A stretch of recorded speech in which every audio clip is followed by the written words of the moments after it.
যেমন একটা অগ্রাধিকার যৌক্তিক ন্যায়সঙ্গত দাবি থেকে বঞ্চিত হচ্ছে, ঠিক তেমনি শিক্ষার্থীরও নির্দিষ্ট সময় পরীক্ষা দেওয়ার যৌক্তিকতা রয়েছে, তার মেন্টালিটির ব্যাপার রয়েছে। বয়সগত দিক থেকে আপনি যে বয়সে এখন অবস্থান করছেন, আপনার বাচ্চাটা সেই বয়সে সেই অবস্থায় নেই।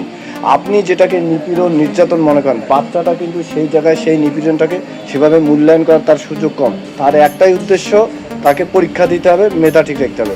আর আপনার অনেকগুলো প্রভাব আপনার কাজ করে, সেই দিক বিবেচনা করে আপনারা সরকারকে কিভাবে এই বিষয়টাকে উদ্বুদ্ধ করার চেষ্টা করুন, এবং আসলে শিক্ষার যে মনোজগৎ, সেটা বাচ্চাদের যে প্রিপারেশন, এটা প্রস্তুতির জন্য ঘাটতি হচ্ছে এবং এটা একটা জেনারেশন গ্যাপ হয়ে যাচ্ছে। এটা কি আপনারা চিন্তা করছেন? হ্যাঁ, না, সেটা আমি হরিচন্দ্র রায়, সিনিয়র শিক্ষক নীলফামারী সরকারি বালিকা উচ্চ বিদ্যালয়।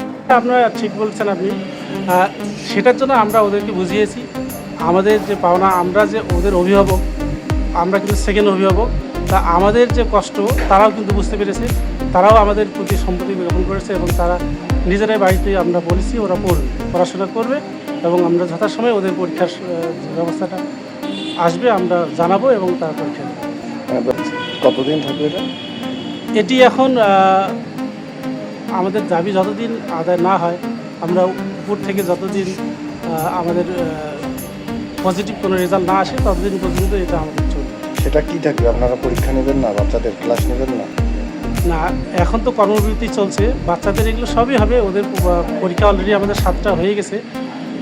যদি ওদের যাতে ক্ষতি না হয় সেজন্য আমাদের দাবি দেওয়া মেনে নেওয়া হলেই আমরা শীতকালীন যে অবসর আছে ছুটি, সেই সময় আমরা এটি সমন্বয় করে তাদের পরীক্ষাগুলো নেওয়া।